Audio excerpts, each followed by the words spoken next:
ಶುಭೋದಯ, ನಮಸ್ಕಾರ, welcome to Yoyo Kannada. ಬನ್ನಿ ಈಗ ನೋಡೋಣ ಈ ದಿನದ ರಾಶಿ ಫಲಗಳನ್ನ. ಮೊದಲಿಗೆ ಮೇಷರಾಶಿ. ಸಹನೆ ಇಲ್ಲದ ಆತುರದ ನಡೆಯಿಂದ ಹಾನಿ ಸಂಭವ, ಎಚ್ಚರಿಕೆ ವಹಿಸಿ. ಅನಿರೀಕ್ಷಿತವಾಗಿ ಬರುವ ವಿಘ್ನಗಳು ತಾವಾಗಿಯೇ ಪರಿಹಾರವಾಗುತ್ತವೆ. ಗಣ್ಯರ ಒಡನಾಟದಿಂದ ಮಹತ್ವದ ಕಾರ್ಯಗಳು ಸಿದ್ಧಿಸುತ್ತವೆ. ವೃಷಭ ರಾಶಿ. ಕೈ ಹಾಕಿದ ಕೆಲಸಗಳು ನಿರಾತಂಕವಾಗಿ ಮುಂದುವರಿಯುವವು. ಉತ್ತಮವಾದ ಸಮಯ ಇರೋದ್ರಿಂದ ಮನೆಯಲ್ಲಿ ಸಂಭ್ರಮದ ವಾತಾವರಣ ಇದೆ. ಹೊಸ ಯೋಚನೆಗಳಿಗೆ ಚಾಲನೆ ಸಿಗುತ್ತದೆ. ಮಿಥುನ ರಾಶಿ. ಮಾತು ಹಿಡಿತದಲ್ಲಿ ಇರಬೇಕು. ಅನವಶ್ಯಕ ವಾಗ್ವಿವಾದ ಉಂಟಾಗುವ ಸಾಧ್ಯತೆಗಳಿವೆ. ಆರ್ಥಿಕ ಸ್ಥಿತಿ ಸುಧಾರಿಸುವ ಉಪಾಯ ಕಂಡುಬರುತ್ತದೆ. ಹಿತೈಷಿಗಳ ಸಲಹೆಯಂತೆ ಮುಂದುವರಿಯಿರಿ. ಕಟಕ ರಾಶಿ. ವ್ಯಾಪಾರದಲ್ಲಿ ಅಭಿವೃದ್ಧಿ ಇದೆ. ಆರ್ಥಿಕ ಸಂಕಷ್ಟಗಳು ಪರಿಹಾರವಾಗುತ್ತವೆ. ಮಹಿಳೆಯರಿಗೆ ಹೆಚ್ಚಿನ ಉನ್ನತಿ ಕಂಡುಬರುತ್ತದೆ. ಅನಾವಶ್ಯಕ ಖರ್ಚಿನ ಸಾಧ್ಯತೆಗಳು ಕೂಡ ಇವೆ. ಸಿಂಹರಾಶಿ. ಮಹತ್ವದ ಕಾರ್ಯ ಸಾಧನೆ ಆಗುವ ಲಕ್ಷಣಗಳಿವೆ. ಮನೆಯಲ್ಲಿ ಕೌಟುಂಬಿಕ ಭಿನ್ನಾಭಿಪ್ರಾಯ ಇದ್ದರೂ ನೆಮ್ಮದಿಗೆ ಕೊರತೆ ಇಲ್ಲ. ವ್ಯವಹಾರ ಚತುರತೆಯಿಂದ ದೊಡ್ಡ ಕೆಲಸವನ್ನ ಸಹಜವಾಗಿ ಮಾಡುತ್ತೀರಿ. ಕನ್ಯಾ ರಾಶಿ. ನಿರೀಕ್ಷಿತ ಸರ್ವ ಕಾರ್ಯಗಳು ನೆರವೇರುತ್ತವೆ. ಆರ್ಥಿಕ ಮಟ್ಟ ಏರಿ ಸ್ಥಿರ ಪ್ರಾಪ್ತಿಯಾಗುತ್ತದೆ. ಸಂಸಾರ ಸುಖ ಇರುತ್ತದೆ. ಶುಭ ಕಾರ್ಯಗಳ ಪ್ರಯತ್ನ ಫಲ ಕೊಡುತ್ತದೆ. ತುಲಾ ರಾಶಿ. ಸಾಲಗಾರರು ತೊಂದರೆ ಇರುವುದು. ಅನಾರೋಗ್ಯ. ವ್ಯವಹಾರದಲ್ಲಿ ಹಾನಿ ಇದೆ. ನಿಧಾನಗತಿಯ ಕೆಲಸದಿಂದ ಮನಕ್ಷೋಭೆ ಉಂಟಾಗುವ ಸಾಧ್ಯತೆಗಳಿವೆ. ವೃಶ್ಚಿಕ ರಾಶಿ. ಅಪಮಾನ,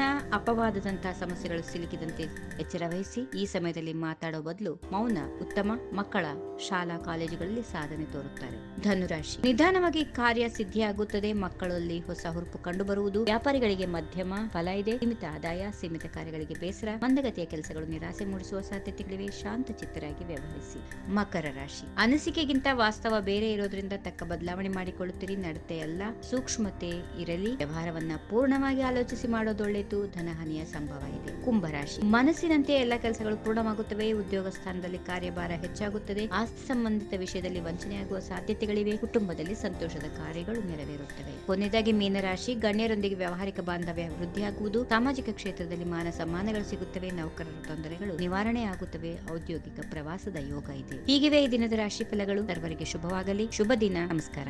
ಈ ವಿಡಿಯೋ ನಿಮಗೆ ಇಷ್ಟವಾದಲ್ಲಿ ಲೈಕ್ ಮಾಡಿ, ಶೇರ್ ಮಾಡಿ, ಸಬ್ಸ್ಕ್ರೈಬ್ ಮಾಡಿ.